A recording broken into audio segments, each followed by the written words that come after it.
Halo, perkenalkan saya Alensya Aprilianti Kayuandanis dari Prodi Ilmu Hukum dengan NIM terakhir 077. Di sini saya akan menjelaskan tentang buku ilmu negara milik Suhino. Halo teman-teman, hari ini aku akan membahas buku ilmu negara milik Suhino. Kita akan membahas bab 1, pendahuluan terlebih dahulu. Pertama-tama, kalau akan membicarakan sesuatu ilmu, haruslah mengetahui terlebih dahulu objeknya, luas lapangan pembicaraannya, yang demikian ini supaya dapat memusatkan perhatian pada objeknya tersebut. Dalam buku ini, yang akan dibicarakan adalah ilmu negara. Ilmu negara ialah ilmu yang menyelidiki atau membicarakan negara. Ini telah nyata ditunjukkan sendiri oleh namanya. Tetapi sebetulnya ilmu yang membicarakan negara itu bukanlah hanya ilmu negara saja. Oleh karena di samping ilmu negara itu masih ada ilmu-ilmu lainnya yang juga membicarakan negara. Dan berhubung ilmu itu bukanlah pengetahuan biasa, tetapi adalah pengetahuan yang mempunyai sifat-sifat teratur dan sistematik, maka penentuan objek pembicaraan itu adalah merupakan suatu keharusan. Hal ini dimaksudkan agar dapat mengetahui sampai di mana luas ilmu negara tersebut dan tidak melampaui lapangan pembicaraan ilmu-ilmu pengetahuan lainnya. Adapun sistematik pembicaraan daripada buku ini adalah sebagai berikut. Yang pertama, objek ilmu negara. Di sini yang dibicarakan adalah luas daripada pembicaraan ilmu negara, tegasnya apakah yang menjadi objek pembicaraannya. Yang kedua, asal mula negara.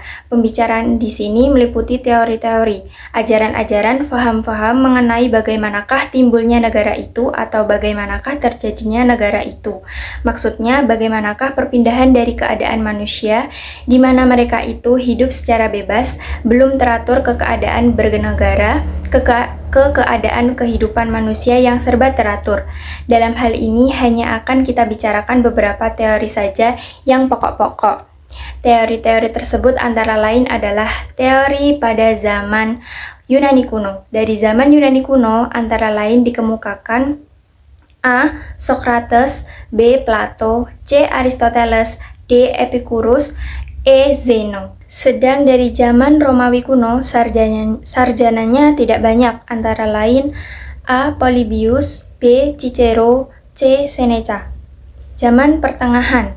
Zaman abad pertengahan ini umurnya agak panjang, yaitu dimulai dari abad ke-5 sampai abad ke-15. Zaman ini berbarengan dengan timbul dan berkembangnya agama Kristen. Maka sudah barang tentu kalau pada zaman ini perkembangan ilmu pengetahuan sedikit banyak berpengaruh oleh ajaran-ajaran agama, sehingga menimbulkan faham teokratis. Ajaran zaman pertengahan ini berkembang dalam dua periode, yaitu A. Zaman abad pertengahan sebelum Perang Salib, dari abad ke-5 sampai abad ke-12. Ajaran-ajaran yang timbul pada zaman ini bersifat teokratis mutlak, artinya mendasarkan ajarannya itu kepada kekuasaan serta keagungan Tuhan. Dalam zaman ini, ajaran-ajaran yang ada sebagian besar diciptakan oleh 1. Augustinus, 2. Thomas Aquinas. B. Zaman abad pertengahan sesudah Perang Salib, dari abad ke-12 sampai abad ke-15. Ajaran-ajaran yang timbul pada zaman ini sudah agak bersifat kritis, jadi lalu menjadi teokratis kritis. Ini disebabkan karena masuknya pengaruh dari ajaran zaman Yunani kuno, terutama ajaran Aristoteles pada waktu terjadinya Perang Salib. Ajaran dari zaman ini diwakili oleh ajaran dari 1. Marsilius van Padua. Jadi dengan demikian Perang Saliblah yang memisahkan antara kedua periode tersebut. Zaman Renaissance. Ini kira-kira pada abad ke-16. Pada zaman ini terjadi perubahan-perubahan besar dalam ilmu pengetahuan, terutama dalam ilmu kenegaraan. Hal ini terjadi karena timbulnya faham-faham baru yang mampu mempengaruhi keadaan di banyak negara. Faham-faham tersebut adalah dari ajaran kebudayaan zaman Yunani kuno dan Jerman kuno. Pengaruh tersebut tidak saja masuk dalam lapangan ilmu kenegaraan, tetapi juga dalam lapangan keagamaan sehingga menimbulkan perubahan-perubahan besar. Dalam lapangan keagamaan menimbulkan kaum reformator antara lain 1. Dante, 2. Luther, 3. Melanchthon, 4. Zwingli, 5. Calvin. Sedangkan dalam lapangan kenegaraan timbul ajaran-ajaran dari 1. Niccolo Machiavelli, 2. Thomas Morus, 3. Jean Bodin. Kaum monarkomaken, tokoh-tokohnya Houtman, Brutus, Buchanan, Mariana, Bellarmine, Suarez, Milton, dan yang terpenting Althusius, yang ajarannya akan kita bicarakan sebagai wakil daripada kaum monarkomaken ini. Zaman berkembangnya teori hukum alam. Ini terjadi pada abad ke-17 dan abad ke-18. Teori hukum alam ini sesungguhnya memang mengalami perkembangan dalam 2 abad, yang dalam masing-masing abad ini meskipun materi ajarannya sama tetapi fungsinya berbeda. Perbedaan tersebut ialah bahwa ajaran hukum alam abad ke-17 berfungsi menerangkan, sedangkan ajaran hukum alam pada abad ke-18 berfungsi menilai. Adapun tokoh-tokoh sarjananya adalah 1.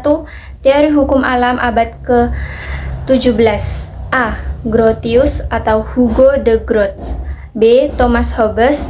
C. Benedictus de Spinoza. D. John Locke. 2. Teori hukum alam abad ke-18. A. Frederick yang Agung. B. Montesquieu. C. Jean-Jacques Rousseau. D. Immanuel Kant. Zaman berkembangnya teori kekuasaan atau kekuatan. Teori ini berkembang pada permulaan abad-abad modern. Adapun tokoh-tokoh sarjananya adalah 1. F. Oppenheimer, 2. H.J. Lasky, 3. Karl Marx. Teori positivisme. Teori ini merupakan reaksi terhadap teori-teori klasik tradisional, teori-teori yang telah disebutkan di atas. Teori positivisme ini antara lain dikemukakan oleh Hans Kelsen. Teori modern. Teori ini sifatnya modern karena sudah menyesuaikan dirinya dengan keadaan serta perkembangan ilmu pengetahuan modern. Tokoh-tokohnya yang akan dibicarakan antara lain adalah 1. Prof. Mr. R. Cronenberg, 2. Prof. Dr. C.H.A. Lugeman, 3. Teori-teori tentang hakikat negara. Pembicaraan mengenai hakikat negara ini nanti tidak akan secara khusus dibicarakan tersendiri, melainkan akan dibicarakan saja sekaligus pada waktu membicarakan ajaran daripada tiap-tiap sarjana. Hal ini selain menyingkat waktu, juga mengingat karena pada umumnya masing-masing sarjana itu mengemukakan pendapatnya. 4. Teori-teori tentang tujuan negara. Pembicaraan kita mengenai teori-teori tentang tujuan negara sama dengan nomor 3 di atas. 5. Teori legitimasi kekuasaan. Pembicaraan kita di sini meliputi 3 masalah pokok, ialah A. Sumber kekuasaan, B. Pemegang kekuasaan. Kekuasaan tertinggi sama dengan kedaulatan. C. Pengesahan kekuasaan. Masing-masing masalah nanti akan mendapatkan jawaban dan tiap-tiap jawaban akan merupakan suatu ajaran. 6. Klasifikasi negara. Di sini nanti akan dibicarakan masalah-masalah mengenai kemungkinan-kemungkinan daripada bentuk negara, artinya sesuatu yang dinamakan negara itu mempunyai kemungkinan bentuk apa saja. Jadi, tegasnya tidak akan membicarakan bentuk-bentuk negara yang telah ada, tetapi yang akan dibicarakan adalah kemungkinan-kemungkinan daripada sesuatu yang dinamakan negara. Jadi, lebih tegas lagi bahwa yang akan dibicarakan adalah ajaran-ajarannya, yaitu ajaran-ajaran mengenai klasifikasi negara. Di sini nanti akan diketemukan ajaran-ajaran yang bersifat klasik tradisional dan ajaran-ajaran yang telah bersifat modern. 7. Susunan negara. Maksudnya di sini ialah akan membicarakan bentuk-bentuk negara ditinjau dari segi susunannya. Negara itu kalau ditinjau dari segi susunannya akan menimbulkan 2 kemungkinan bentuk, yaitu negara kesatuan, ini adalah negara yang bersusunan tunggal. Negara federasi, ini adalah negara yang bersusunan jamak. 8. Negara demokrasi modern. Di sini nanti akan dibicarakan perkembangannya, yaitu mulai dari demokrasi langsung atau demokrasi kuno yang mulai timbul dan berkembang sejak pada zaman Yunani kuno, sampai pada perkembangannya mencapai demokrasi tidak langsung atau demokrasi modern yang sama dengan demokrasi perwakilan. Ini terjadi sekitar abad ke-17 dan abad ke-18. Maka dalam hal ini nanti akan erat hubungannya dengan ajaran-ajaran dari para sarjana hukum alam, terutama ajaran Montesquieu, yaitu Trias Politica, karena ajaran inilah yang justru akan menentukan tipe daripada demokrasi modern, dan ajaran Rousseau, yaitu kedaulatan rakyat yang justru tidak dapat dipisahkan dengan demokrasi. 9. Negara autokrasi modern. Negara ini juga sering disebut negara dengan sistem satu partai. Negara autokrasi dalam pengertiannya yang asli atau kuno, praktis dewasa ini dapat dikatakan sudah tidak ada, sedangkan pada beberapa abad yang lampau, yang mungkin sisanya masih diketemukan dewasa ini adalah yang disebut autokrasi modern. Ini pun sifatnya agak samar-samar, karena negara autokrasi modern ini dalam perkembangannya pada zaman modern mengkamuflir dirinya sedemikian tersebut rupa, sehingga sepintas lalu dari segi luarnya kita melihat negara seakan-akan negara demokrasi modern. Maka dari itu perlu dibicarakan perbandingan antara kedua negara tersebut, sebab selain apa yang telah disebutkan di atas, memang antara kedua negara itu mempunyai perbedaan yang sangat besar, terutama perbedaan mengenai pandangan tentang hakikat serta tujuan negara. Pada negara autokrasi modern, bagaimanapun juga tidak dapat melepaskan pandangan hidupnya, yaitu bahwa tujuan terakhir adalah menghimpun kekuasaan sebesar mungkin pada tangan negara. Maka perlu juga dibicarakan masalah pembatasan kekuasaan yang timbul daripadanya. Demikianlah sekedar gambaran garis perjalanan pembicaraan buku ini. Semoga gambaran yang sederhana ini dapat merupakan titik tolak di dalam mempelajari ilmu negara. Selanjutnya, yang kedua kita akan membahas bab 2, objek ilmu negara. Di muka dalam bab 1 telah disebutkan bahwa objek atau lapangan pembicaraan ilmu negara adalah negara. Penyebutan ini sebetulnya adalah baru sepintas kilas saja sesuai dengan nama ilmu yang kita bicarakan. Tetapi kalau kita memperhatikan betul-betul, sesungguhnya ilmu yang membicarakan negara itu tidak saja ilmu negara, melainkan masih banyak ilmu-ilmu lainnya yang juga membicarakan negara. Oleh karena itu, dalam menentukan objek ilmu negara ini, pertama-tama kita harus mengetahui terlebih dahulu ilmu-ilmu yang manakah yang mempunyai hubungan erat dengan ilmu negara bertalian dengan objeknya itu. Tentunya, dalam penentuan hubungan ini, kita harus berpedoman kurikulum yang dilaksanakan pada fakultas hukum kita ini, yaitu Fakultas Hukum Universitas Gadjah Mada.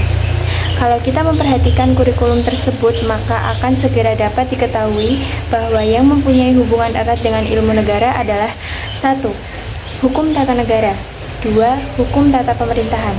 Apakah sebabnya antara ilmu-ilmu tersebut terdapat hubungan yang erat satu sama lain? Sebabnya ialah karena ilmu-ilmu tersebut mempunyai objek yang sama, yaitu negara.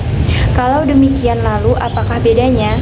Perbedaannya sesungguhnya hanya terletak pada sudut pandang daripada masing-masing ilmu tersebut. Adapun perbedaan tersebut secara singkat adalah di satu pihak, yaitu hukum tata negara dan hukum tata pemerintahan memandang objeknya, yaitu negara, dari sifatnya atau pengertiannya yang konkret. Artinya objeknya itu sudah terikat pada tempat, keadaan, dan waktu. Jadi telah mempunyai adjektif yang tertentu, misalnya negara Republik Indonesia, negara Inggris, negara Jepang, dan seterusnya. Kemudian dari negara dalam pengertiannya yang konkret itu diselidiki atau dibicarakan lebih lanjut susunannya, alat-alat perlengkapannya, wewenang, serta kewajiban daripada alat-alat perlengkapan tersebut, dan seterusnya. Sedangkan ilmu negara memandang objeknya tidak, yaitu negara. Dari sifat atau dari pengertiannya yang abstrak, artinya objeknya itu dalam keadaan terlepas dari tempat, keadaan, dan waktu. Jadi tegasnya belum mempunyai adjektif tertentu. Bersifat abstrak, umum, universal. Dari objeknya yang bersifat demikian ini, yang kemudian dibicarakan lebih lanjut adalah kapankah sesuatu itu dinamakan negara, kapan tidak, lalu apakah yang disebut negara itu, hakikatnya itu apa, dan seterusnya. Dari objeknya itu tadi, yaitu negara dalam pengertiannya abstrak, yang diselidiki lebih lanjut adalah 1. Asal mula negara, 2. Hakikat negara, 3. Bentuk-bentuk negara dan pemerintahan. Jadi 3 hal inilah yang menjadi pokok pembicaraan dalam ilmu negara. Tetapi sekali lagi, kita harus ingat bahwa yang menjadi objek ilmu negara itu adalah negara dalam pengertiannya yang umum, abstrak, universal. Jadi, dengan demikian 3 pokok pembicaraan tersebut di atas berarti 1. Mengenai asal mula negara. Itu yang dimaksud bukanlah asal mula atau terbentuknya suatu negara yang konkret, negara Indonesia, Jepang, Inggris misalnya. Bukan itu yang dimaksud. Tetapi asal mula atau terbentuknya atau terjadinya apa atau sesuatu yang dinamakan negara. Negara dalam pengertiannya yang umum, abstrak, universal tadi. Jadi tegasnya apa yang dinamakan negara itu adanya hanya dalam alam pikiran, dalam angan-angan. Artinya kita memikirkan adanya sesuatu itu kemudian kita angkat ke alam pikir, dan disinilah kita membayangkan adanya apa yang dinamakan negara itu. 2. Mengenai hakikat negara. Ini pun yang dimaksudkan bukanlah hakikat daripada negara tertentu, melainkan yang dimaksud adalah hakikat daripada apa yang dinamakan negara itu tadi. Apakah itu merupakan keluarga yang besar, atau merupakan suatu alat, atau wadah, atau organisasi, atau perkumpulan. Ini nanti kita akan menjumpai pendapat-pendapat banyak sekali.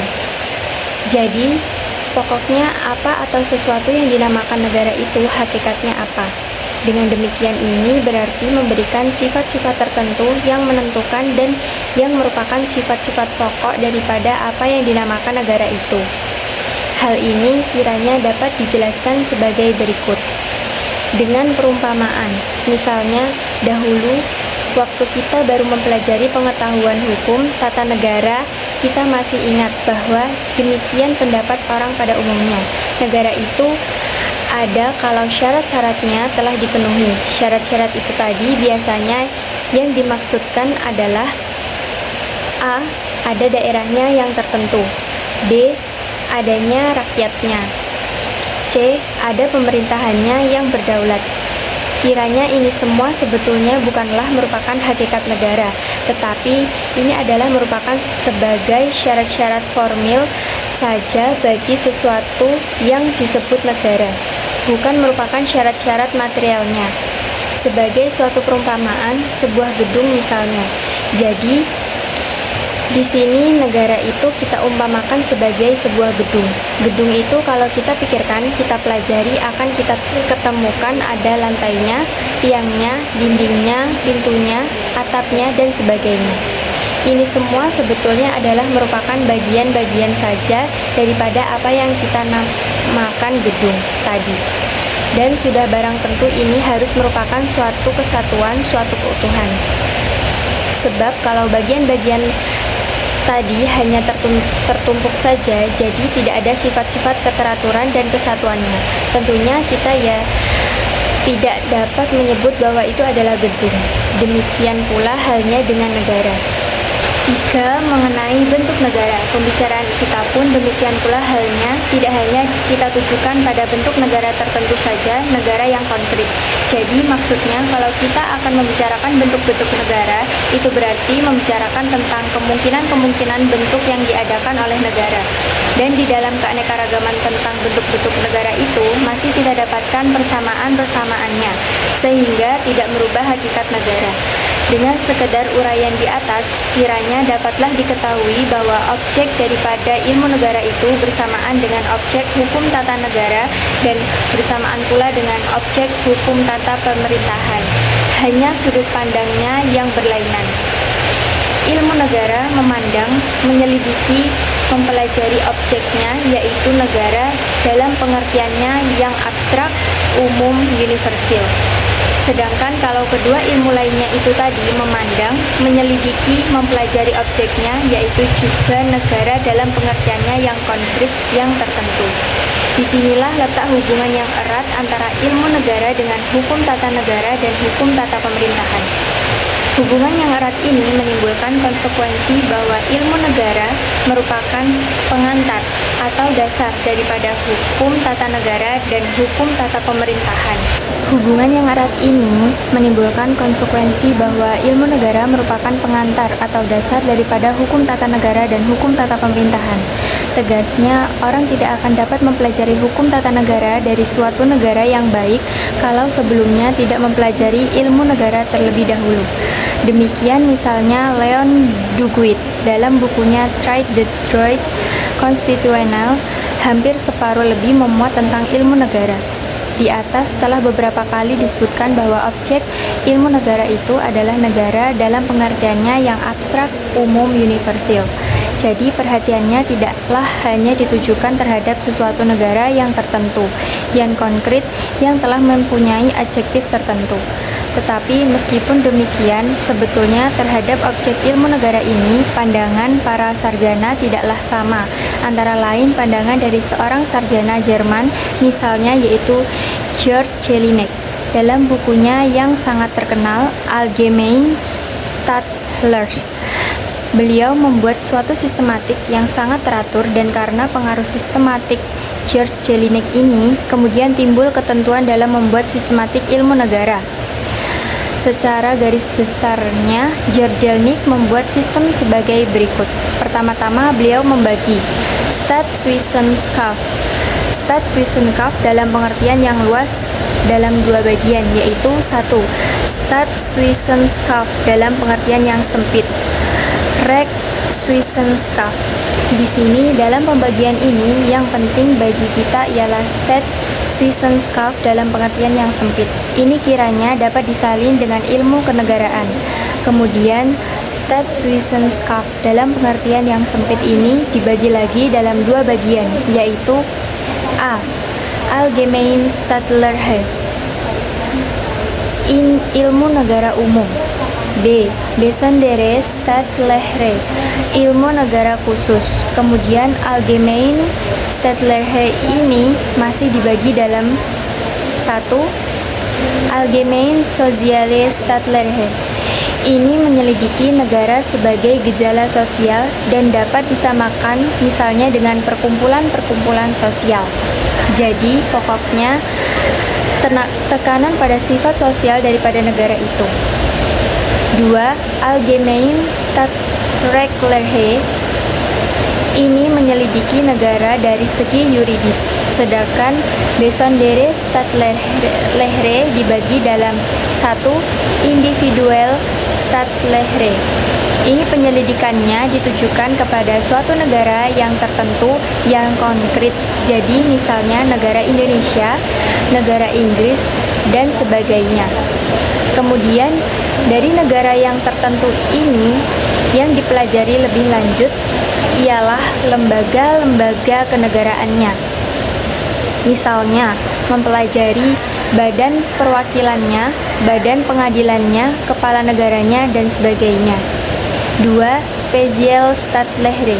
Ini penyelidikannya ditujukan kepada negara dalam pengertian yang umum. Dan kemudian dari negara dalam pengertian yang umum ini yang dipelajari lebih lanjut ialah suatu lembaga kenegaraan yang khusus, spesial, misalnya mempelajari badan perwakilannya. Maka kalau kita akan membandingkan antara ilmu negara yang individual dengan ilmu negara yang spesial, yang kedua-duanya itu sifatnya adalah khusus, ialah bahwa kalau ilmu negara yang individual yang khusus itu adalah negaranya. Jadi negaranya itulah yang tertentu, yang khusus. Sedangkan kalau ilmu negara yang spesial yang khusus itu adalah lembaga kenegaraannya yang diselidiki itu. Sebagai contoh misalnya, kalau kita mempelajari badan perwakilan, kedudukan kepala negara, dan sebagainya dari negara Indonesia, maka ini adalah termasuk ilmu negara yang individual. Tetapi kalau kita mempelajari badan perwakilan dari negara-negara Indonesia, Inggris, Amerika Serikat, Swiss, Jerman, dan Jepang misalnya, maka ini termasuk ilmu negara yang spesial. Sekarang bagaimanakah kalau sistematik Georg Jelinek tersebut di atas kita terapkan pada kurikulum yang kita laksanakan di sini? Fakultas Hukum Universitas Gadjah Mada. Dalam kurikulum itu, seperti telah disebutkan, dikenal ilmu-ilmu yang berobjek negara, yaitu ilmu negara, hukum tata negara, dan hukum tata pemerintahan. Dalam hal ini, yang harus kita perhatikan pertama-tama ialah perbedaan antara satu jenis yang berdiri sendiri, yaitu ilmu negara, di satu pihak, dengan kedua ilmu lainnya yang ada persamaannya, yaitu ilmu-ilmu tentang negara yang ada kata-kata hukumnya tadi. Dengan demikian, maka kalau kita melihat yang kedua tadi, yaitu hukum tata negara dan hukum tata pemerintahan, sifatnya akan lebih mendekati pada ilmu negara yang individual dalam sistematik George Jelinek. Dalam arti bahwa yang diselidiki atau yang dipelajari itu bukan negara dalam pengertian yang umum, tetapi penyelidikannya itu ditujukan kepada negara yang tertentu. Jadi misalnya menyelidiki, mempelajari, atau membicarakan hukum tata negara Indonesia. Sedangkan kalau ilmu negara itu sifatnya lebih mendekati ilmu negara yang spesial dalam sistematik George Jelinek. Dalam arti bahwa yang diselidiki, yang dipelajari, atau yang dibicarakan adalah negara dalam pengertian yang umum. Jadi, pertama-tama haruslah mengetahui terlebih dahulu apa yang dinamakan negara itu, hakikatnya apa, dan bagaimana terjadinya negara itu. Jadi, objeknya itu sifatnya adalah abstrak. Maka kalau ilmu negara yang kita pelajari sekarang ini kita masukkan dalam sistematik George Jelinek, termasuk dalam ilmu negara yang spesial. Sekian penjelasan materi dari bab 1 dan 2 buku ilmu negara milik Suhino. Terima kasih.